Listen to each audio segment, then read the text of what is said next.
अब स्पोर्ट्स हाँ। मतलब लोग क्रिकेट समझते हैं। इसके जो प्लेयर्स होते हैं उनको पब्लिसिटी ज़्यादा दी जाती है, इनके पास पैसा बहुत है, इस वजह से हर कोई इस स्पोर्ट्स को जानता है और हर कोई इसमें जाना चाहता है। But now you have change your career to massage therapy. अब ये देखेंगे एक छोटे से बच्चे से लेके एक बड़े बुजुर्ग तक सबको मसाज की नीड है। कैसी मसाज की नीड है? सही तरीके की मसाज की नीड है। लोग मसाज के नाम में स्पा चले जाते हैं, उसकी रियलिटी कुछ और है। Yeah. जो भी स्पा ऑनर्स होते हैं या तो वो बहुत बड़े बिजनेसमैन होते हैं या तो कोई पॉलिटिशियन होते हैं, और इनको करनी होती है डील कि रेगुलर एक्सरसाइज करने से बॉडी में नॉट्स भी बनते हैं। अच्छा। तो उस नॉट्स को मसल्स में फ्री स्पेस ही नहीं रहेगा तो ग्रोथ कैसे होगी? Without any stiffness, soreness, injury, cramps, लगातार वर्कआउट आप 3-4 महीने कर पा रहे हो, तो अपने आप में एक अचीवमेंट है। अब एक मैं टिप दे रहा हूँ, उसको फॉलो करना बहुत इंपॉर्टेंट है। अदरवाइज जो आप घर पे सेल्फ मसाज कर रहे हैं उसका इम्पैक्ट जो है नेगेटिव पड़ सकता है। ओके। इस तरह से पुश होगा तो ये जो ब्लड का सर्कुलेशन है मेरे हार्ट की तरफ जाएगा।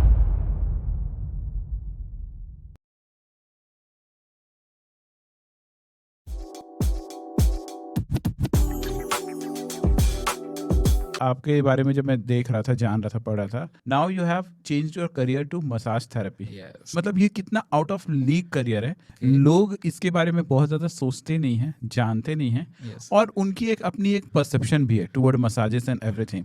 वो सब के बारे में बात करेंगे। अब ये देखेंगे एक छोटे से बच्चे से लेके एक बड़े बुजुर्ग तक सबको मसाज की नीड है। और मसाज कैसी मसाज की नीड है? सही तरीके की मसाज की नीड है। सही तरीका क्या होता है? हमको ऐसा लगता है कि शरीर को रगड़ देना ही सब मसाज, या दबा देना ही सब मसाज। हाँ, सिर्फ शरीर को दबा देना, रगड़ देना मसाज नहीं होता, वो तेल मालिश कहलाती है ना। वो बॉडी में ऑयलिंग वगैरह हो जाती है। बट मसाज के बहुत सारे टेक्निक्स होते हैं जो राइट वे में है। Okay. तो उन टेक्निक्स का पता होना बहुत जरूरी है। उसका अगर मैं बात करूं, जैसे कि टेक्निक्स जो मसाज में होती है, एक्फोराज, प्रैक्टिसाज, फ्रिक्शन, अच्छा। ये थोड़े से भारी वर्ड लग रहा है। अब मैं हिंदी में इसको बोलूं तो मसाज मतलब वही होता है। इस टेक्निक्स का ही नाम है दबाना, रगड़ना, थपथपाना, यही सारी मसाज है, बट राइट वे में। ओके। होता क्या है, जो तेल मालिश जो आज की डेट में हो रही है या लोग मसाज के नाम में जो चीजें कर रहे हैं वो टोटली डिफरेंट है, वो सही तरीका नहीं है। ओके। इसके पीछे साइंस है। साइंटिफिक मसाज थेरेपी आपको डेफिनेटली आपको बेनिफिट्स देती है और आपको रिलैक्स रहने में मेंटली, फिजिकली, इमोशनली जितने भी तरीके से मसाज जो है आपके बॉडी में काम कर सकते हैं उसके बेनिफिट्स मिलते हैं अगर आपको सही तरीके से मसाज मिले तो। मसाज के मेन बेनिफिट्स क्या होते हैं? आई मीन अगर एक स्पोर्ट्स पर्सन या एक पर्सन जो रोज जिम जाता है, यस, यूजुअली हमको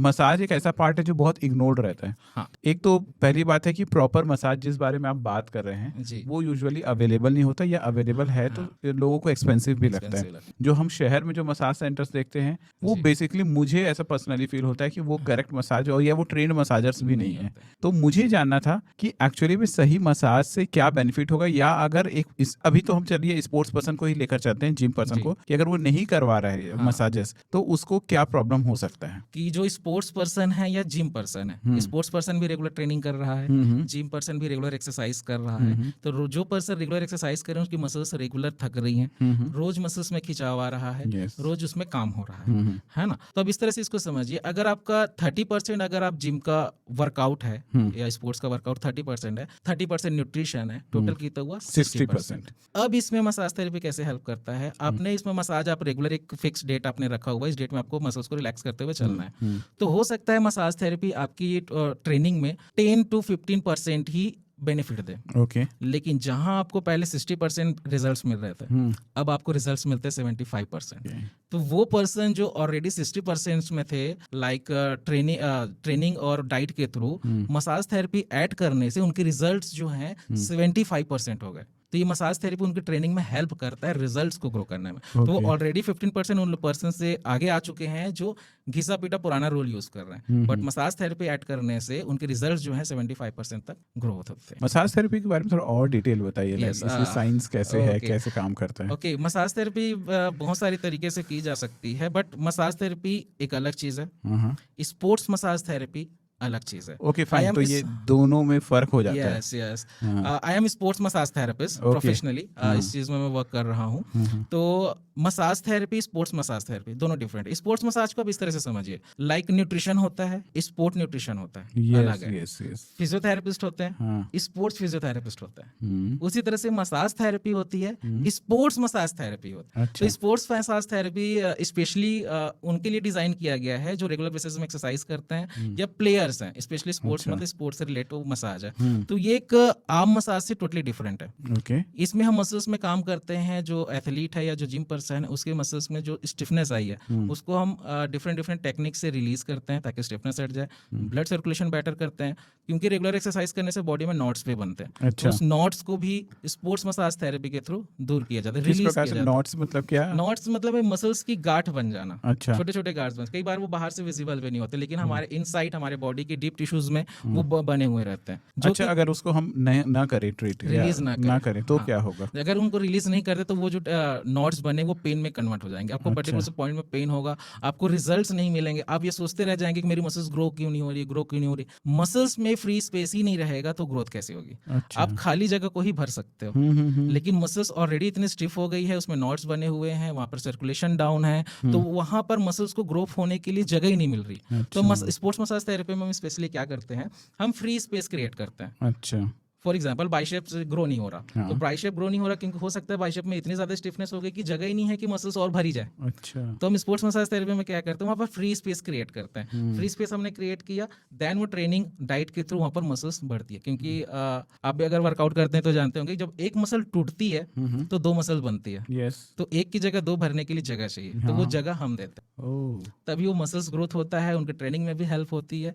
एक चीज और मैं इसमें बोलना चाहूंगा कि without any stiffness, soreness and injury, cramps भी अगर लगातार वर्कआउट आप 3-4 महीने कर पा रहे हो तो ये अपने आप में एक अचीवमेंट है, क्योंकि हर पर्सन जो जिम वाला हो चाहे स्पोर्ट्स पर्सन हो, और रेगुलर या हफ्ते में एक बार किसी न किसी तरह के पेन से परेशान रहता है, किसी की तरह से एंजाइटी से भी परेशान रहता है, मसल में सोरनेस बहुत रहती है, थकान बना ही रहता है। जैसे आज मैंने वर्कआउट किया, मेरी बॉडी में थकान है ही, और उसी थकान के साथ मैं कल वर्कआउट करने जा रहा हूँ, समझ। तो मसाज थेरेपी क्या करता है, जो आपकी जो फटीग जो आपके बॉडी में आ रही है, मसल्स में जो फटीग आ रहा है उसको दूर करता है। आज आपने वर्कआउट किया, अगर आप मसाज रेगुलर बेसिस में लेते रहते हैं, वो जो थकान आपकी मसल में है उसको वो दूर कर देगा। तो नेक्स्ट जब आप वर्कआउट करने जाओगे या स्पोर्ट्स में प्रैक्टिस में जाओगे तो फुल एनर्जेटिक होके अपने रेडी मसल्स के साथ आप वर्कआउट करोगे तो रिजल्ट्स आपको बेहतर मिलेंगे, क्योंकि अगर आप थकी हुई मसल के साथ वर्कआउट करोगे तो रिजल्ट्स नहीं मिलेंगे, लेकिन एनर्जेटिक मसल्स के साथ अगर आप वर्कआउट करोगे तो रिजल्ट डेफिनेटली मिलेंगे। That's true. क्योंकि क्या है कि जितना हम इंस्टाग्राम वगैरह में भी जो लोग रील्स वगैरह, क्योंकि आजकल फिटनेस को रील्स में बहुत ज्यादा देखते हैं, तो डाइट की, न्यूट्रिशन की बात हो रही है और एक्सरसाइज ट्रेनिंग की भी बात होती है, बट ये जो एस्पेक्ट है regarding this massage, relax, recovery करवाना, इन सब चीज़ों के बारे में एक्चुअली में ज़्यादा कोई डिस्कशन नहीं हो रहा है। और मसाज को, जैसे मैंने पहले ही कहा, ये एक प्रकार से टैबू बन गया है, जो हमारे शहर में जो स्पा सेंटर्स हम जो देखते हैं, तो ये बहुत ज़्यादा कॉन्ट्रडिक्टरी हो रहा है। मतलब आप देखिए, आप स्पोर्ट्स मसाज थेरेपिस्ट हैं, एंड जब ये बात ही जब स्पोर्ट्स मसाज, तो दैट मीन्स ट्रेनर्स को लगता है वो चीज़ें।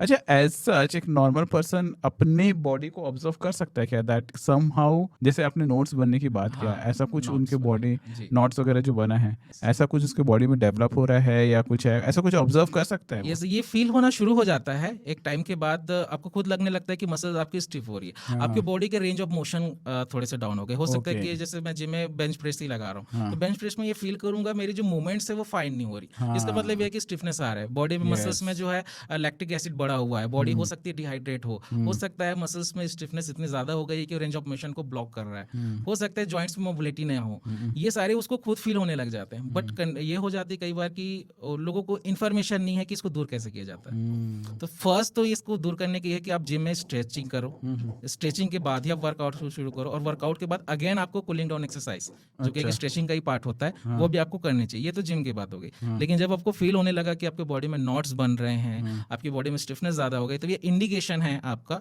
कि अब आपको मसाज थेरेपी की नीड है, वो भी सही तरीके की मसाज। मैं बार बार इसलिए बोल रहा हूँ सही तरीके की मसाज थेरेपी, क्योंकि मार्केट में मसाज सेंटर्स बहुत सारे अवेलेबल हैं, बट ऐसे बहुत कम लोग हैं जो सही तरीके से massage therapy, certified massage therapist, right, certified massage therapist का होना बहुत जरूरी है।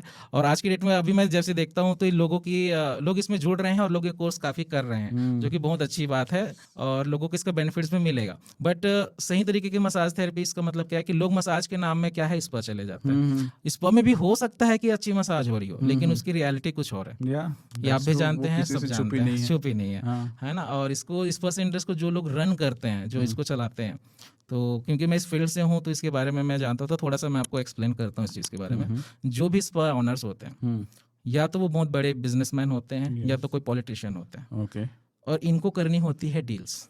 ओके, इनको डील्स करनी होती है, तो मैं सबके लिए तो नहीं बोल रहा, बट उस डील को अप्रूव कराने के लिए स्पा सेंटर्स होते हैं। तो आप इशारा समझ सकते हैं कि मैं किस बेस में बोल रहा हूँ, बट ये चीज़ें होती है। पहले ये अलग बात है कि स्पा सेंटर में अगर कोई सर्टिफाइड मसाज थेरेपिस्ट हो तो आप उससे मसाज लीजिए।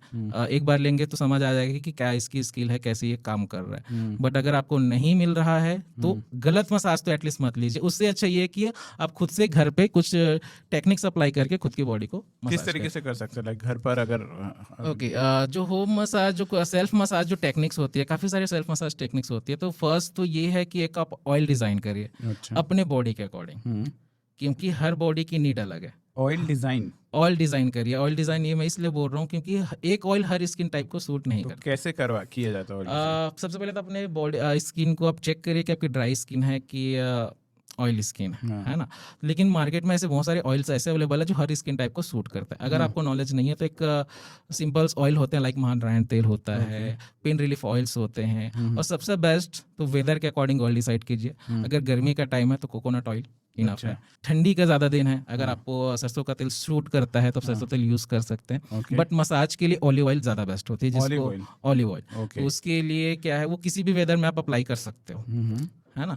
तो ये मसाज से हल्के हाथों से जहाँ भी आपका पेन है या जिस तरह की सोने से आप फील कर रहे हो मसाज कर सकते हैं। अब एक मैं टिप दे रहा हूँ, उसको फॉलो करना बहुत इंपॉर्टेंट है। अदरवाइज जो आप घर पे सेल्फ मसाज कर रहे हैं वो भी उसका इम्पैक्ट जो है नेगेटिव पड़ सकता है। ओके, बताइए। ये टिप ये है कि जब आप सेल्फ मसाज अब कर रहे हो तो उसका डायरेक्शन आपकी हार्ट की तरफ होना चाहिए। फॉर एग्जाम्पल, मैं अपने आर्म्स में मसाज दे रहा हूँ, ठीक है, तो ये मेरा जो मसाज है ये पुश होना चाहिए मेरे हार्ट की तरफ, क्योंकि मेरा हार्ट यहाँ है। ओके, इस तरह से पुश होगा तो ये जो ब्लड का सर्कुलेशन है मेरे हार्ट की तरफ जाएगा, क्योंकि हमारे हार्ट के थ्रू हमारी बॉडी में ब्लड सर्कुलेशन होता है। तो जो डायरेक्शन है सेल्फ मसाज के दौरान या मसाज थेरेपी के दौरान वो हार्ट की तरफ ही, to of the heart, heart की तरफ ही आपका डायरेक्शन होना चाहिए। अगर मैं ये नेक पर करेंगे तो it will go down, yes, है ना, यस, नेक हेड पर, राइट, क्योंकि ये द हार्ट साइड डाउन हो गया, एंड बाकी जो बॉडी पोस्चर है उसमें अप पे जाएगा, अप पे ही जाएगा। और ये भी डिपेंड्स मैं इसलिए बोल रहा हूँ क्योंकि जो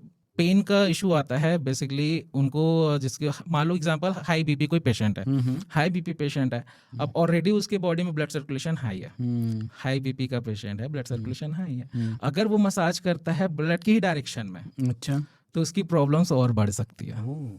उसके लिए क्या तरीका होता है, उस डायरेक्शन को चेंज करना होता है, क्योंकि उसको ऑलरेडी हाई बीपी है तो हमको उसके जो ब्लड प्रेशर है नॉर्मल करना है, उसके लिए अपोजिट डायरेक्शन यूज करना। वाह, मतलब ये फैक्टर को किसका भी कोई ध्यान नहीं देता, कोई ये ना आपको गूगल में मिलेगा और ना ही आपको एआई बता पाएगा। ओके, सेकंड थिंग, जो शुगर पेशेंट है, शुगर पेशेंट की रिकवरी वैसे भी स्लो होती है, तो उनको प्रेशर जो है बहुत ही लिमिटेड देना होता है। अच्छा। उनमें हम हाई प्रेशर नहीं लगा सकते। अब होता क्या है कि लोगों को पसंद होता है कि यार प्रेशर वाली मसाज, थोड़ा दबाव अच्छे से, थोड़ा फील हो, बट अगर वो शुगर उसको है ना, तो इस तरह से मसाज की उसको उल्टा प्रभाव पड़ेगा, उसकी प्रॉब्लम और बढ़ जाएगी, वो 4 दिन बिस्तर से नहीं उठेगा। ये प्रॉब्लम होती है। तो डिपेंड्स, अगर सेल्फ मसाज भी कर रहे हैं तो उसको काफी ध्यान से करिए। अगर सब चीज नॉर्मल है बॉडी में तो आप अपने हार्ट की तरफ डायरेक्शन देके मसाज करिए। अगर बीपी पेशेंट है तो अपोजिट डायरेक्शन में, अगर शुगर पेशेंट है तो प्रेशर लिमिटेड रखिए, बट मसाज की जा सकती है। मैक्सिमम जिम जाने वाले लोगों को ना बैक पेन बहुत होता है उनके, मैंने देखा यूजुअली लोअर बैक, और स्पेशली जैसे जैसे एजिंग होता है, ये क्यों हो रहा है and how it can be cured with the help of massage? किया जा सकता है कि नहीं? पहले तो किया जा सकता है और डेफिनेटली करना चाहिए।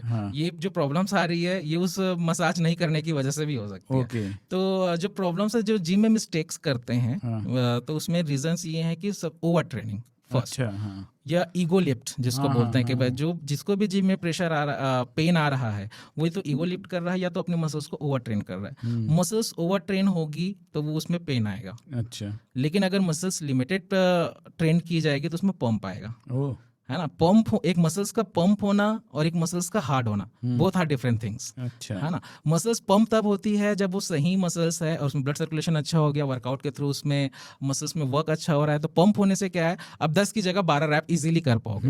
बट अगर मसल्स हार्ड हो गई, टाइट हो गई, तो आप 12 की जगह 10 रैप में ही अटक जाओगे, 2 रैप आप खींच ही नहीं पाओगे अगर मसल्स हार्ड हो गई तो। लेकिन मसल पंप होने से हमारी परफॉर्मेंस बढ़ती है। और बात यह है कि जहां तक बात है बैक पेन की, बैक पेन में यह है कि जिम में जो राइट पोजीशन है उसका आप ध्यान रखिए कि आप सही तरीके की पोजीशन में वर्कआउट करिए। जो भी आप वर्कआउट कर रहे हो उसका जो वेट है वो आप अपने मसल्स के अकॉर्डिंग आप डिसाइड करिए कि किस वेट में जो प्रेशर है वो आपके मसल में फील होता है। क्योंकि जहां पर बोन इन्वॉल्व हो गया तो समझ लीजिए कि जो वेट है वो बोन पे भी जा रहा है, अच्छा। मसल्स के साथ साथ बोन में भी जा रहा है। तो हमको क्या है, बोन को सेफ रखना है, क्योंकि बोन को प्रोटेक्ट करती है मसल्स। तो हम जिम जाते हैं बोन में वर्क करने नहीं, हम जिम जाते हैं मसल में वर्क करने। तो वेट आप वो डिसाइड करिए जो आपके मसल्स को फील हो, मसल्स के लिए गुड हो। ओवर वेट हमको नहीं जाना है। वो मैक्सिमम रीजन सही होते हैं बैक पेन के कि ओवर लिफ्ट करते हैं या ईगो लिफ्ट जो जिम में करते हैं, और पोजीशन नहीं बनाते हैं, प्रॉपर स्ट्रेचिंग नहीं करते हैं। वर्कआउट खत्म हो गया उसके बाद क्या होता है, एक रूटीन मैं आपको बताता हूँ जो जिम वाले फॉलो करते हैं, जो मैक्सिमम केसेस में देखा हूँ। जो सही तरीके से वर्कआउट कर रहा है उसकी बात मैं नहीं कर रहा हूँ। आज की डेट में क्या होता है कि जिम पहुंचे, तुरंत से रेडी वेडी हुए एंड थोड़ा सा हाथ पैर हिलाया, देन वर्कआउट शुरू। This is wrong. सबसे पहले आपको मसल्स को वार्म करना है। मसल्स को आप रेडी तो करिए वर्कआउट के लिए। मसल्स क्या रेडी हो जाएगी तो फिर उसके रिजल्ट्स बहुत बेहतर मिलेंगे। अब क्या हुआ, वर्कआउट हो गया, कंप्लीट हो गया, अब जल्दी जल्दी से बैक पैक किए, क्योंकि सबके पास लिमिटेड टाइम है आज के डेट में, है ना। टाइम का एक इशू होता है कि उनके पास टाइम नहीं होता कि हमको स्ट्रेचिंग भी करना है, लास्ट में कूलिंग डाउन भी करना। वर्कआउट खत्म हुआ, बैक पैक किए, घर चले गए। घर किया ऐसे गए हार्ड मसल के साथ, जिम में आए, मसल्स को ट्रेन किए, मसल्स को टाइट किए, और उन्हीं मसल्स के साथ वो घर चले गए बिना मसल्स को रिलैक्स किए। तो मसल्स को जिम में जब आप ट्रेनिंग दे रहे हो, मसल्स में काम कर रहे हो, तो उसी टाइम पे मसल्स को रिलैक्स करने के लिए कूलिंग डाउन एक्सरसाइजेस होती हैं जिम में। तो वो करना बहुत इंपॉर्टेंट है, ताकि वो मसल्स को रिलैक्स करके जब आप घर में जाओगे तो उस लेवल का पेन आपको नहीं होगा जिस लेवल का पेन फील करते हो। एक क्वेश्चन मेरे पास बार बार आता है, उसको टच करता हूँ, लेग पेन। लेग डे में लेग पेन होना आज की डेट में कॉमन है और हर कोई इससे परेशान है। और ऐसे रील्स जब मैं देखता हूँ मेरे पास कि आजकल फन रील्स भी बन रही है। आज लेग डे मारा, फिर मोबाइल जिम में छोड़ गया, लेकिन वो सीढ़ी चढ़ के जाना नहीं, व्हीलचेयर में चढ़ रहे हैं। व्हीलचेयर में चढ़ रहे हैं, ये स्टेयर बिल्कुल नहीं चढ़ना, बल्कि भाई मेरे मोबाइल जिम में छोड़ जाए, लेकिन मैं सीढ़ी चढ़ के मोबाइल लेने ऊपर तो नहीं जाऊंगा। तो वो जो लेग पेन है वो भी मसल स्टिफनेस की वजह से ही है। ओवर ट्रेनिंग भी इसमें हो सकता है। और सबसे इंपॉर्टेंट बात यह है कि मसल वहां की रिलैक्स नहीं है। अगर आप मसल रिलैक्स नहीं है तो जो गोल है, मतलब उसको पंप या फिर उसको ग्रो करने का, वो अचीव ही नहीं हो रहा है। अचीव ही नहीं होगा, वो मसल्स ग्रोथ आप कर ही नहीं पाओगे। मैंने बताया कि जो फ्री स्पेस है उसी में मसल्स ग्रो होगा। अगर आप मसल्स को रिलैक्स नहीं कर रहे हो, मसल्स में फ्री स्पेस क्रिएट नहीं कर रहे हो, तो मसल्स कहाँ से ग्रो होगा। तो लेग डे जिस तरह से लोगों दिखा, हमने भी लेग लगाया है, काफी हैवी लेग लगाया है, क्योंकि जब हम नेशनल ट्रेनिंग में थे तो हमारे कोच तो हमारे वेट पुट ऑन करते ही जाते थे। बट हमको भी बैक पेन हुआ है पहले जब मसाज थेरेपी नहीं जानते थे। आज के डेट में 3 साल हो गए मुझे काम करते ना, मुझे कोई बैक पेन हुआ, किसी तरह की मेडिकल इशू नहीं है। हाँ, हालांकि टाइमिंग का थोड़ा सा मुझे है, क्योंकि मुझे टाइम नहीं मिल पाता, क्योंकि 3 चीजें मैं एक साथ कर रहा हूँ। बट किसी तरह की फिजिकल सोरनेस या पेन से अभी तक नहीं। अगर होती भी है इन केस कभी छोटी मोटी थकान होती, तो हमारे पास कुछ ऐसी टेक्निक्स है जिससे अपन उसको दूर कर सकते हैं। तो लेग डे को जैसा दिखाया जाता है वैसा बिल्कुल नहीं है। अगर आप सही तरीके से ट्रेनिंग करते हो, सही तरीके से मसल्स को ट्रीट करते हो, तो आपको लेग का वो जो भयंकर पेन है वो नहीं मिलेगा। एक मीठा सा पेन, क्योंकि जिम आप जाते हो एक मीठा पेन आपको होता है, वो कंपल्सरी, वो होना भी चाहिए। अगर वो मीठा पेन आपको नहीं हो रहा है तो मसल ग्रोथ नहीं होगी। तो आपको समझना होगा कि ये पेन है कि मीठा पेन है। अच्छा, तो मीठा पेन दैट इज गुड। मतलब जो जिस पेन से के रहते हुए भी हम नेक्स्ट डे फ्रेश तरीके से हम जिम जा सकते हैं, सो दैट पेन ठीक ठाक है। बट किसी वजह से वो हमारे नेक्स्ट डे के ट्रेनिंग को इम्पैक्ट कर रहा है। हाँ, तो वो शायद सोचने वाली बात है। वीक में कितने बार मसाज देना चाहिए? वीकली देखो सर, मसाज की जो टाइप्स होते हैं, लाइक जैसे मैं बताया कि deep tissue massage, sports massage, है ना, स्वेडिश मसाज जो होते हैं, या तो वो डिपेंड्स करता है कि क्या ड्यूरेशन रहेगा। But body to body depend करता है कि क्या ड्यूरेशन होना चाहिए। Okay. मंथ में 1 टाइम 2 टाइम। वीकली मसाज भी गुड है अगर आप किसी ट्रेनिंग में हो। अच्छा। मान लो कोई एक स्पोर्ट्स प्लेयर है, 3 महीने बाद उसका कोई चैंपियनशिप मैच है, तो उसके लिए हम कर सकते हैं कि आप लोग वीकली, आपने हफ्ते भर ट्रेनिंग किया, अब जब ट्रेनिंग का शेड्यूल कंप्लीट हो गया अब उसके बाद आप मसाज लीजिए, तो और हर हफ्ते एक बार मसाज ले सकते हैं, क्योंकि आप एक पर्टिकुलर फोकस होकर एक गोल की तरफ चल रहे हो, तो आपके मसल्स का रिलैक्स होना बहुत जरूरी है, मसल्स का सही होना जरूरी है। अगर फिटनेस के पॉइंट ऑफ व्यू से देखें तो आपकी बॉडी को नीड खुद पता चले, क्योंकि हर बॉडी की नीड अलग है, हर बॉडी की रिकवरी अलग है। तो कुछ लोगों को 15 दिन में फील होता है कि अब मतलब उसको मसाज की नीड है, कुछ लोगों को 1 मंथ में लगता है।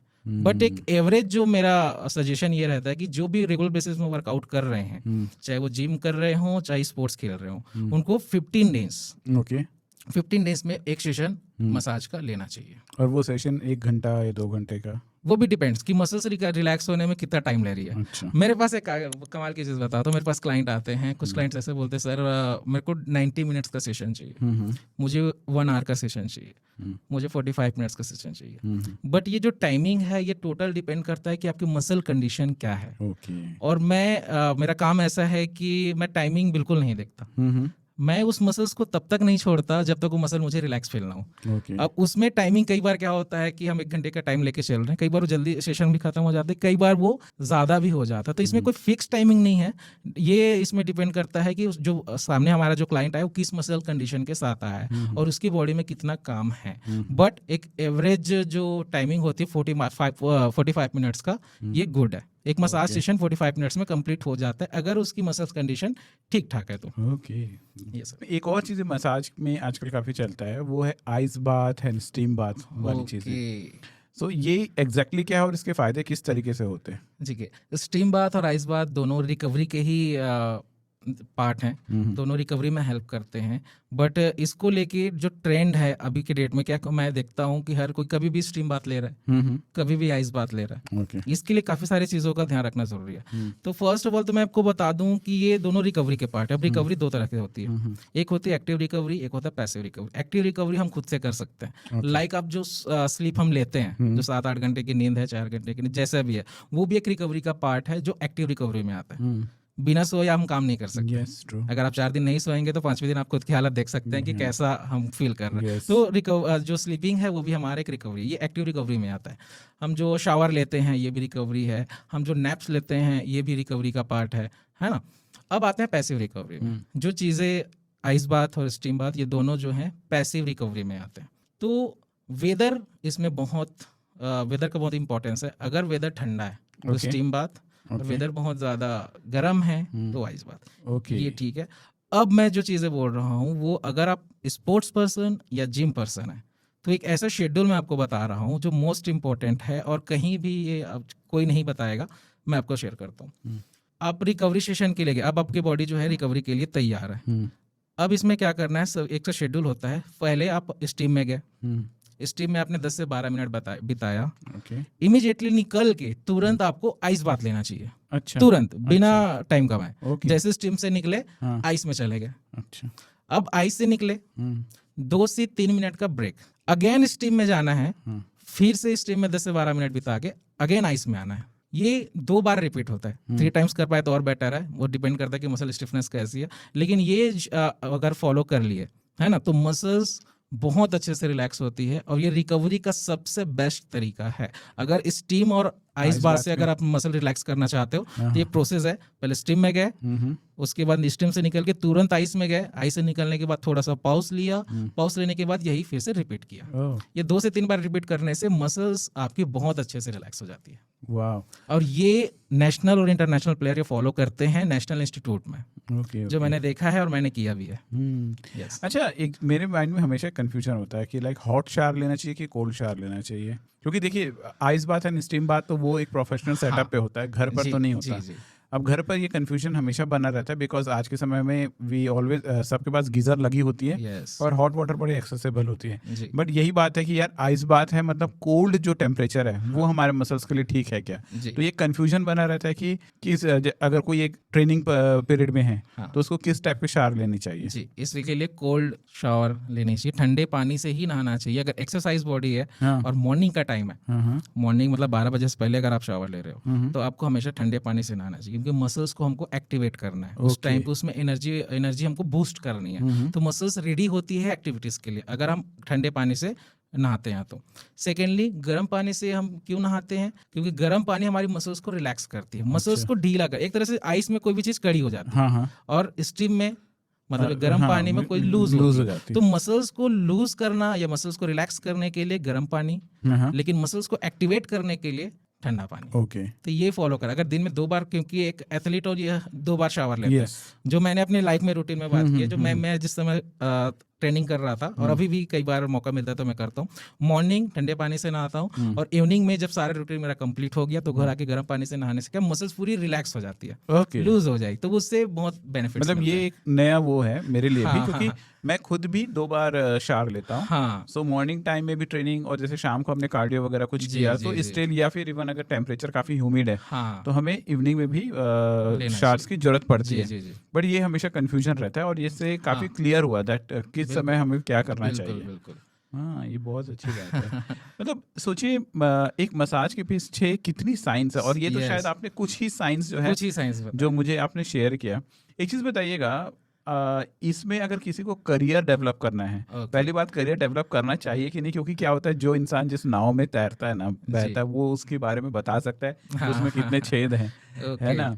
तो एक बात, और दूसरी बात, उसमें अगर करियर बनाना है तो उसको किस तरीके के प्रोसेस से गुजरना चाहिए। ओके, तो पहले जो आपका सेकंड क्वेश्चन उसको मैं पहले कंप्लीट करता हूँ। इसमें अगर करियर बनाना है तो मसाज थेरेपी में सर्टिफिकेशन होता है, इसका सर्टिफिकेशन भी होते हैं, इसका डिप्लोमा भी होता है ना। एडवांस और बेसिक लेवल में इसके सर्टिफिकेशन होते हैं, जो कि ओवरऑल इंडिया में जो टॉप के 2 इंस्टीट्यूट है, Netaji Subhash national institute of sports Patiala, और दूसरा ये है कि NIS जो बेंगलोर में है, वहां से भी ये कोर्स किया जा सकता है, जो कि इंडिया के टॉप के इंस्टीट्यूट है।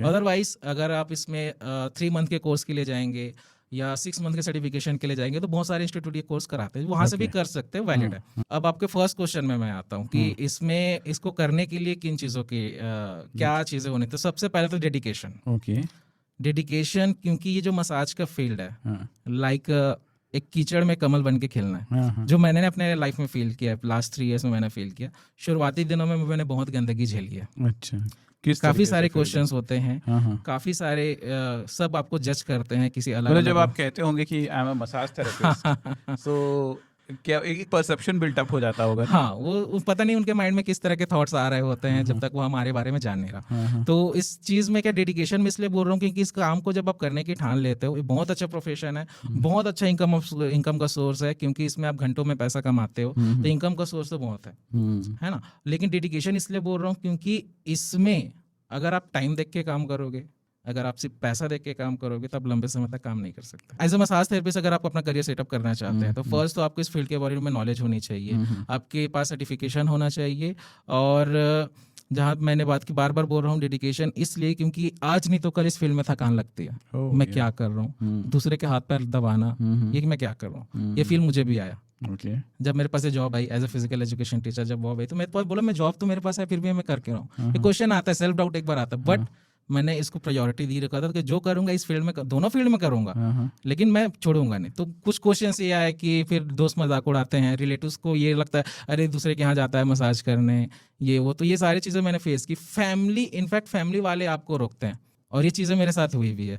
तो कुछ चीज़ें इन सबको फेस करते हुए आगे मैंने बोला करना है तो करना है, क्योंकि मुझे इसमें आगे अपॉर्चुनिटी दिख रही थी। ये एक बहुत अच्छा करियर ऑप्शन है, बहुत अच्छी इसमें अपॉर्चुनिटीज हैं, और इसमें एक रिस्पेक्ट है, और ये रिस्पेक्ट नीड है, और लोगों की नीड है। सबसे इंपॉर्टेंट बात, ये सोसाइटी को नीड है। अगर आप कोई भी बिजनेस अगर आप करना चाहते हो तो सबसे पहले तो ये देखना है कि हम ये जो बिजनेस, जो प्रोडक्ट हम लॉन्च कर रहे हैं, जो सर्विस हम लॉन्च कर रहे हैं, उसको सोसाइटी को नीड है कि नहीं। तो मैंने देखा, जैसे मैं जिम में ट्रेनर था तो मैं देखा कि हर किसी को मसाज की नीड है। तो मैं देखा कि अगर हम इसको वैल्यू दे सकते हैं तो इस बिजनेस में बहुत कुछ कर सकते हैं। काफी इंस्पायरिंग है आपकी स्टोरी, आपकी जर्नी। Thank you sir. और मतलब सोचिए ना कितने ऑड्स हैं, कितने मुश्किलें आई हैं।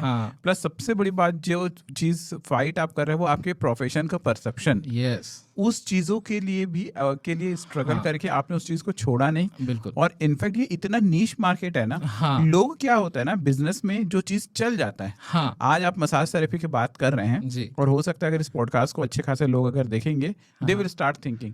लेकिन वो बंदा एक्सेल करता है जो इसके बारे में जब कोई नहीं सोच रहा था और उसने सोचा, यस जब लोग इसके बारे में गलत सोच रहे हैं लेकिन आप डटे रहे, यस ये कितना इंस्पायरिंग है, कितना मोटिवेटिंग चीज है। बिल्कुल। और मेरा यही है कि मुझे इस फील्ड को लेके जाना है टॉप पे, जितनी भी पॉसिबिलिटीज हो सकती है, जहां तक मैं जा सकता हूँ। Yes. इस थेरेपी को, ये जो प्रोफेशन है इसको, क्योंकि मैं इस फील्ड में हूँ, मेरी रिस्पॉन्सिबिलिटी है कि मैं इस चीज को कितना ऊपर लेके जा सकता हूँ, और मैं एक दिन जरूर इसको टॉप पे लेके जाऊंगा।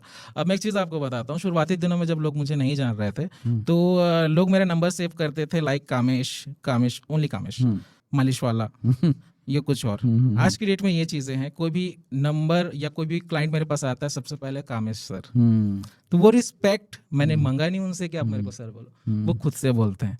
तो ये मेरी अचीवमेंट है अपने फील्ड में, क्योंकि वो मेरा काम जानते हैं, काम देखते हैं, हमारा बिहेवियर देखते हैं, और जिस तरह से उनको रिजल्ट्स मिल रहे हैं वो बहुत रिस्पेक्ट करते हैं। और बहुत बड़े बड़े मेरे जो क्लाइंट्स हैं, काफ़ी rich clients, as a family member मुझे ट्रीट करते हैं आज, और मुझे बहुत अच्छा लगता है। और कोई भी फंक्शन हो इन्वाइट भी करते हैं, और काफ़ी अच्छा लगता है कि जब इस फील्ड में आप रिस्पेक्ट मिल रहा है। लेकिन शुरुआती दिनों में रिस्पेक्ट नहीं थी। शुरुआती दिनों में तो बहुत कुछ हमने झेला है, और अभी ठीक ठाक चल रहा है, बट इसको और ऊपर लेके मुझे जाना है। आप बताएं, आप स्पोर्ट्स पर्सन भी रहे हैं। Yes, sir, right. वो कौन से स्पोर्ट्स आप खेलते थे?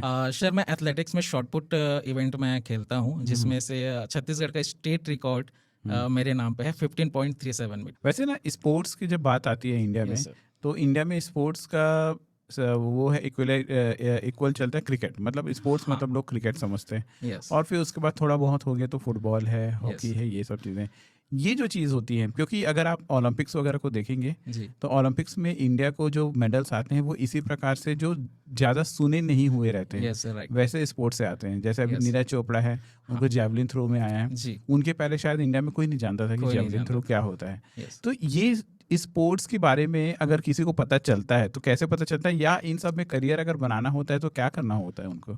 सर बहुत अच्छा क्वेश्चन है, और बहुत इंपॉर्टेंट क्वेश्चन है, क्योंकि जैसा कि पहले आपने बोला कि लोग क्रिकेट के, स्पोर्ट्स मतलब क्रिकेट, ज्यादा फुटबॉल, ये इसलिए लोग जानते हैं क्योंकि इसको लोगों को दिखाया जाता है। इसके जो प्लेयर्स होते हैं उनको पब्लिसिटी ज्यादा दी जाती है, उनके पास पैसा बहुत है, तो इस वजह से हर कोई इस स्पोर्ट्स को जानता है और हर कोई इसमें जाना चाहता है। बट जो दूसरे स्पोर्ट्स होते हैं उसमें मेहनत तो सारी स्पोर्ट्स में, नो डाउट, क्रिकेट भी बहुत अच्छा स्पोर्ट्स है, मैं उसके बिल्कुल रिस्पेक्ट करता हूँ, डिसरिस्पेक्ट नहीं कर रहा। बट जो दूसरे स्पोर्ट्स हैं उनको भी इतना सपोर्ट मिलना चाहिए, बट वो सपोर्ट कहीं ना कहीं नहीं मिल पाता, और लोगों को ये दिखाया नहीं जाता, तो लोगों को पता ही नहीं है। लाइक लोग अवेयर ही नहीं है कि इस तरह की स्पोर्ट्स भी होते हैं। लाइक नीरज चोपड़ा, जब तक नीरज चोपड़ा ने ओलंपिक्स में मेडल नहीं लिया था तब तक नीरज चोपड़ा को बहुत कम लोग जानते थे। हालांकि मैं तो बहुत पहले से जा रहा हूँ, क्योंकि जब वो सब जूनियर खेलता था तब से मैं उनको जान रहा हूँ। क्योंकि एक बार और बता दूं नीरज चोपड़ा के बारे में, जो बहुत कम लोग जानते होंगे, नीरज चोपड़ा अंडर 20 के वर्ल्ड रिकॉर्ड होल्डर है। अंडर 20 में नीरज चोपड़ा ने वर्ल्ड रिकॉर्ड दिया है। उसके बाद ओलंपिक्स में मेडल, आज हम सब जानते हैं कि वो किस मुकाम पे हैं। लेकिन इससे पहले क्या स्पोर्ट्स को नहीं जानते थे। जिस समय नीरज चोपड़ा ने वर्ल्ड रिकॉर्ड दिया उस समय भी जैवलिन थ्रो, क्योंकि जैवलिन थ्रो एथलेटिक्स का पार्ट है जो भी मैं भी खेलता हूँ, उसको इतनी पॉपुलैरिटी नहीं मिली थी। पॉपुलैरिटी तब मिली जब नीरज चोपड़ा ने ओलंपिक्स में मेडल लेना शुरू किया। तो ये हमारी सिचुएशन है स्पोर्ट्स को लेके, कि लोग इसको किस तरह से देखते हैं कि जब तक आप ओलंपिक में मेडल नहीं लाओगे आपको सपोर्ट नहीं मिलेगा या पब्लिसिटी नहीं मिलेगी। सही है। तो इसी तरह से और भी बहुत स्पोर्ट्स हैं जो कि बहुत अच्छे स्पोर्ट्स पर्सन हैं जो बहुत अच्छा कर रहे हैं, बट उनको दिखाया नहीं जाता, उनको सपोर्ट नहीं मिलता किसी भी कारण से। आपके हिसाब से इंडिया में अपार्ट फ्रॉम ये जो पॉपुलर स्पोर्ट्स हैं, यस सर, ऐसा कौन सा स्पोर्ट्स है जिसमें बहुत ज़्यादा अपॉर्चुनिटी है, जिसमें लोगों को ट्राई करना चाहिए एंड उसमें इंडिया को मेडल्स की भी संभावनाएं बहुत ज़्यादा है? तो सबसे इम्पॉर्टेंट चीज़ ये है कि कोई भी स्पोर्ट वो खेल रहा है तो उसके पहले अंदर ये क्लियर होना चाहिए कि जिस स्पोर्ट्स को मैंने चूज़ किया है उसमें मैं सबसे टॉप पे जाऊँ। तो पॉपुलैरिटी अपने आप मिलेगी। तो हम किसी स्पोर्ट्स को नहीं बोल सकते कि इस स्पोर्ट्स आपके लिए अच्छा है, इसमें पैसा ज़्यादा है या करियर ज़्यादा ऑप्शन है। हर स्पोर्ट्स में करियर बनाया जा सकता है, हर स्पोर्ट्स में आप बेस्ट हो सकते हो। शर्त यह है कि आप उतनी डेडिकेशन के साथ ट्रेनिंग कर सकते हैं क्या, आप उसके जो पैरामीटर्स हैं कि स्पोर्ट्स के, क्या आप उसको फुलफिल कर सकते हैं। तो ये सारी चीज़ें देखी जाती है। लेकिन हाँ, कुछ ऐसे स्पोर्ट्स हैं जिसमें आने वाले फ्यूचर में बहुत सारे करियर ऑप्शन हो सकते हैं या बहुत पॉपुलैरिटी मिल सकती है। तो मेरे पास भी ऐसे क्वेश्चंस आते हैं। हमारी बेटी है, कुछ साल की है और उसको हम स्पोर्ट्स चूज़ करना चाहते हैं, तो आप सर किस में डालवाना चाहोगे? तो सबसे पहले मैं उनको बोलता हूँ कि सर पहले तो बहुत सारी चीज़ें देखनी होती है कि बच्चा का जो डेवलपमेंट है फिजिकल, वो कौन सी स्पोर्ट्स की तरफ जा रहा है ना सर। तो मुझे ये लगता है कि मैक्सिमम जो पेरेंट है, गर्ल्स अगर है तो टेबल टेनिस डाल दिए, बैडमिंटन डाल दिए, अगर बॉयज़ है तो एथलेटिक्स हो गया, क्रिकेट हो गया, फुटबॉल हो गया, ये सब में पेरेंट डाल रहे हैं, बट उसमें कंपटीशन बहुत ज़्यादा है। तो कुछ ऐसे स्पोर्ट्स भी हैं जिसमें कंपटीशन कम है और इजीली बढ़ा जा सकता है। मेहनत तो करनी पड़ेगी, बेस्ट बनना पड़ेगा, तभी पॉपुलैरिटी मिलेगी। तो मैं किसी स्पोर्ट्स को तो नहीं बोलना चाहूँगा कि इस स्पोर्ट्स में जाना चाहिए, बट हाँ कि हर स्पोर्ट्स में कुछ ना कुछ बना जा सकता है, मेहनत करनी पड़ेगी। शुरुआती टाइम पे जब कोई एथलीट शुरू कर रहा है तो मुझे ये लगता है कि उसको डाइट में ज़्यादा फोकस नहीं करना चाहिए, उसको डेडिकेशन के साथ training, new skills, rules and regulation, उस स्पोर्ट्स को समझने में और स्पोर्ट्स की क्या बेसिक नीड है उसमें ज़्यादा फोकस करना चाहिए। जब वो एक लेवल में आ गया, आफ्टर देन आप सही तरीके से न्यूट्रिशन के साथ चले तो और बेनिफिट्स आपको मिलेंगे। ओके। आजकल हर कोई चाहता ज़रूर है कि उसके बच्चे, जो मैं पेरेंट्स पर्सपेक्टिव से बोल रहा हूँ क्योंकि मेरे भी 2 बच्चे हैं, तो हम सबकी चाहत तो ये होती है कि हमारे बच्चे स्पोर्ट्स में एक्सेल करें, लेकिन साथ ही साथ हमें एक और चिंता होती है, ये रहता है कि शायद स्पोर्ट्स में वो करियर ना मिल पाए। और उसके लिए हम लोग बहुत डरते हैं वो रिस्क लेने में, क्योंकि स्पोर्ट्स खिलाने में उसमें 4 से 5 साल उनके निकल जाते हैं और तब कहीं समझ में आएगा कि हाँ ये कुछ अचीव कर पाएगा नहीं कर पाएगा, जो कि एक रिस्की प्रोपोर्शन है। आपको या फिर कोई भी जो स्पोर्ट्स पर्सन से आप मिलते जुलते हैं, वो इस रिस्क को, वो इस अनसर्टेनिटी को कैसे टैकल करते हैं? ओके, पेरेंट के जो पॉइंट ऑफ व्यू से ये चीज़ें बिल्कुल आप सही हैं, क्योंकि उनको एक चिंता लगी होती है अगर हमारा बच्चा स्पोर्ट्स में अगर हम इसको डालें। ये क्वेश्चन मैं इसलिए भी कर रहा हूँ क्योंकि आप स्कूल में भी फिजिकल एजुकेशन के टीचर हैं, तो आप इस चीज़ को बड़ा क्लोजली देखते हैं। हाँ, मैं इसको रेगुलरली देख रहा हूँ इन सारी चीज़ों को।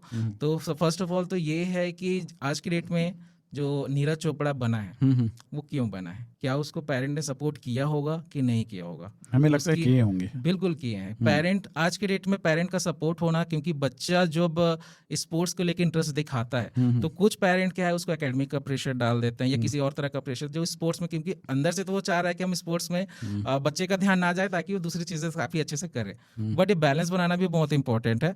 बट पेरेंट्स जो डर रहे हैं कि हमारे बच्चों का स्पोर्ट्स में कुछ होगा कि नहीं होगा, करियर बनेगा नहीं बनेगा, मैं ये बोलता हूँ पेरेंट को सोचने की जरूरत नहीं है। आप बच्चे को स्पोर्ट्स में डालिए। स्पोर्ट्स में क्या है कि स्टूडेंट का या जो चाइल्ड है उसका ओवरऑल डेवलपमेंट होता है। स्पोर्ट्स में बच्चा जाएगा, वो डिसिप्लिन सीखेगा, लीडरशिप क्वालिटी बहुत अच्छी होगी, वो अपने इमोशंस को कंट्रोल करना सीखेगा, लाइक क्योंकि स्पोर्ट्स में जीत और हार लगी रहती है। तो वो जब जीतेगा तो उसको किस तरह से सेलिब्रेट करना है वो, और जब वो हारेगा तो वो जो सिचुएशन है उसको कैसे हैंडल करेगा। तो ओवरऑल अब देखेंगे स्पोर्ट्स में क्या है, ओवरऑल डेवलपमेंट बच्चा सीखता है। तो स्पोर्ट्स में एक लेवल तक आप पहुंच पाते हो कि नहीं, डजंट मैटर, बट स्पोर्ट्स में डालने से जो बाकी के जो बेनिफिट्स एक चाइल्ड को मिलते हैं वो बहुत इंपॉर्टेंट है।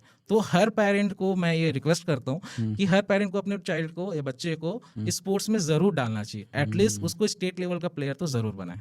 ओह वाह। यस, मतलब आपका ये कहना है ना कि बहुत जरूरी नहीं है कि हर कोई मेडल जीते या हर कोई कॉम्पिटिटिव में टॉप आए, बट उसके वजह से जो उनकी पर्सनालिटी ग्रूम होगी, जो लाइफ के अप्स एंड डाउन्स को झेलने की शक्ति मिले, क्योंकि स्पोर्ट्स कभी एक दिन हार दिखा रहा है, एक दिन जीत दिखा रहा है, और यही तो जीवन है बेसिकली।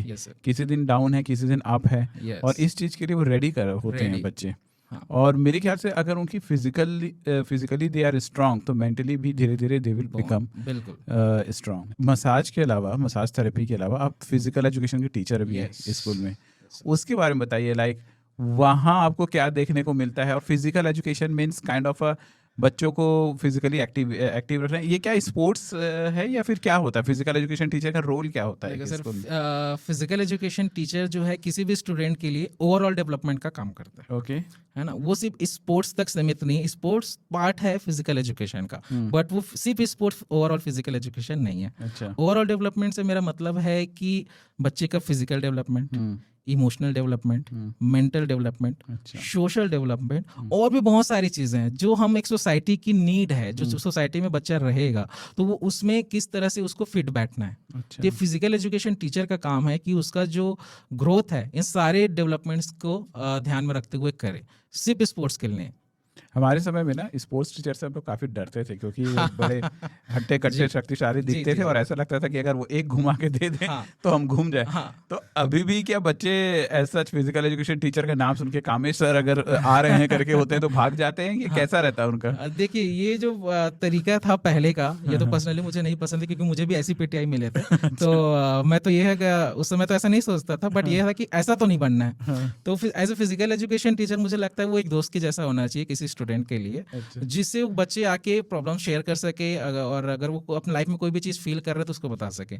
बट जो स्ट्रिक्ट टीचर होते हैं, जो एकदम कठोर टीचर हैं, जिसकी आवाज़ सुन के जो बच्चा उसको देखना भी नहीं चाह रहा, अगर बच्चा वॉशरूम भी जा रहा है और एक फिजिकल एजुकेशन टीचर वहाँ दिख जाए तो डर के अपना रास्ता वापस बदल ले, बदल लेते है ना। हैं, तो या। इस लेवल का हमको खौफ भी क्रिएट नहीं करना है। बट हाँ, कुछ बच्चे होते हैं जो इनडिसिप्लिन में रहते हैं, तो उनको सही तरीके से लाइन अप करने के लिए हमको कभी कभी इस तरह की चीज़ें करनी पड़ती है, जिससे बच्चे थोड़ा सा डरे सहमे। तो इसके लिए क्या रूल्स रेगुलेशन है, डिसिप्लिन बच्चों को सिखाइए, उनको पता होना चाहिए कि कब क्या करना है, कब क्या नहीं करना है। तो एज ए फिजिकल एजुकेशन हम कभी बहुत गुस्सा भी करते हैं, कभी हम बहुत ही फ्रेंड जैसा बिहेव करते हैं, कभी हम एज ए बॉस भी उनको ट्रीट करते हैं कि हम ये चीज़ होना मतलब होना। तो चीज़ें काफ़ी डिफरेंट है। फिजिकल एजुकेशन टीचर को सब तरह से वर्क करना है। कोई बच्चे इमोशनली किसी तरह से प्रॉब्लम से फेस कर रहा है तो उसको एज ए काउंसलर हमको डील भी करना होता है। सो आप फिजिकल एजुकेशन में एक इमोशनल काउंसलिंग के पार्ट को भी आप हैंडल करते हैं। मोस्ट इम्पोर्टेंट है, मोस्ट इम्पोर्टेंट। यूजुअली एक एडोलेसेंट बच्चे आप मतलब Yes. ये 14 साल 15 साल Yes, के जो बच्चे teenagers. होते हैं, Yes. किस प्रकार के मेंटल चैलेंजेस से निकलते हैं? ओके, ये काफ़ी डिफरेंट क्वेश्चन है, और ये प्रॉब्लम जो है टीनेजर्स को एक प्रॉब्लम नहीं है, काफ़ी सारी प्रॉब्लम्स। क्योंकि टीनेजर्स चाहे वो लड़की हो या लड़का हो, हाँ, ये सारे स्कूल के चैलेंजेस होते हैं और पेरेंट्स के भी चैलेंज होते हैं कि उस समय जो उनके हार्मोनल एंड इमोशनल चेंजेस होते रहते हैं जी। उसको कैसे हैंडल करें। तो मुझे ध्यान आया क्योंकि आप फिजिकल एजुकेशन है तो यूजुअली आप उस एज ग्रुप को बहुत हैंडल करते होंगे। Yes yes. तो किस प्रकार का चैलेंज यूजुअली ज्यादा उन लोग फेस कर रहे हैं? As a physical education teacher हम 11th और 12th की क्लासेस लेते हैं, जो जिनकी एज में भी 15 to 16 Yes. एज के बच्चे होते हैं, 17 के एज को, जो कि टीन एजेस हैं। और इस टाइम पे बच्चों के अंदर बहुत सारे हार्मोनल चेंजेस हो रहे होते हैं। वो डिफरेंट डिफरेंट फीलिंग्स उनके अंदर आ रही होती है। वो बॉडी को खुद बॉडी को लेके कंफ्यूज रहते हैं कि हमारे साथ हो क्या रहा है। तो उस सबसे इम्पोर्टेंट तो है कि राइट नॉलेज। Okay. एक फिजिकल एजुकेशन टीचर की सबसे बड़ी रिस्पॉन्सिबिलिटी मैं जहाँ तक समझता हूँ कि जो सही नॉलेज है वो बच्चों तक पहुँचनी चाहिए। किसी भी चीज़ में शर्म नहीं करना है, चाहे वो आपका सेक्स एजुकेशन हो, चाहे वो अट्रैक्शन से रिलेटेड हो, चाहे बच्चे को इमोशनल से रिलेटेड हो सकता है किसी को डिसऑर्डर भी प्रॉब्लम होती है, क्योंकि आज के डेट में डिसऑर्डर बहुत कॉमन हो चुके हैं। डिसऑर्डर किस टाइप का? फॉर एग्जांपल अभी एक सैयारा मूवी आई है। हाँ हाँ। अरे देखा तो नहीं है, बस हाँ, सुना बहुत लेकिन है। मैंने भी नहीं देखा है, मैंने भी नहीं देखा, और मैं उसको देखना भी नहीं चाह रहा। तो लोग, मैंने रील्स देखे, खूब मूवी देख के रो रहे हैं बच्चे। Yes, और मैंने ऐसे नहीं कि चलो ठीक है एक जगह में बैठ के फूट फूट के रो रहे हैं। उनकी फीलिंग्स एक्सप्रेस हो रही है। Yes. मतलब ये है। और मोस्ट कॉमनली आप ये देखोगे वही हैं जिनकी एज जो है 14 साल से 25 साल के बीच है। Oh. आप किसी उसको मैच्योर लोग को इस तरह से रोना, एक फील करना अलग चीज़ है और रिएक्ट करना अलग चीज़ है। Yeah. आपको इमोशनली मूवी देखी, हमने भी देखी है, तो वो कई बार क्या होता है, हमको मूवी फील होती है, अरे यार अच्छा चलो ठीक हाँ, है, ये रिएक्शन होता है। सही बात है। लेकिन वो मूवी में इतना घुस गए हैं, उसको इतना अंदर आ चुका है, वो मूवी का इम्पैक्ट इतना ज्यादा पड़ा है कि अपने फीलिंग को एक्सप्रेस करने के लिए शर्ट निकाल दे रहा है, चीख चीख के चिल्ला रहा है। ये एक तरह का डिसऑर्डर है, अच्छा, ये एक सही बीमारी बात है। इसको जल्द से जल्द साइकेट्रिस्ट से मिलना चाहिए और काउंसलिंग करानी चाहिए, क्योंकि ये डिसऑर्डर है एक्चुअल में। हम इसको मजाक में ले रहे हैं, लेकिन एक डिसऑर्डर है। किसी प्रकार का एक्सट्रीम रिएक्शन किसी चीज के लिए। यस। अभी सारी चीजें भूल के कहाँ है कैसे हैं वो डजंट मैटर, वो उस फीलिंग को एक्सप्रेस कर रहा है। क्यों हो रहा है ये डिसऑर्डर से? ये डिसऑर्डर देखो, आज के जो बच्चे हैं उनको वो उतने स्ट्रांग नहीं है। चाहे वो इमोशनल लेवल में हो, इमोशनल के लेवल में हो, चाहे फिजिकल के लेवल में हो, चाहे मेंटल के लेवल में, वो स्ट्रांग नहीं है। और आजकल के पेरेंट भी हम बच्चों को क्या फूल की तरह रखते हैं।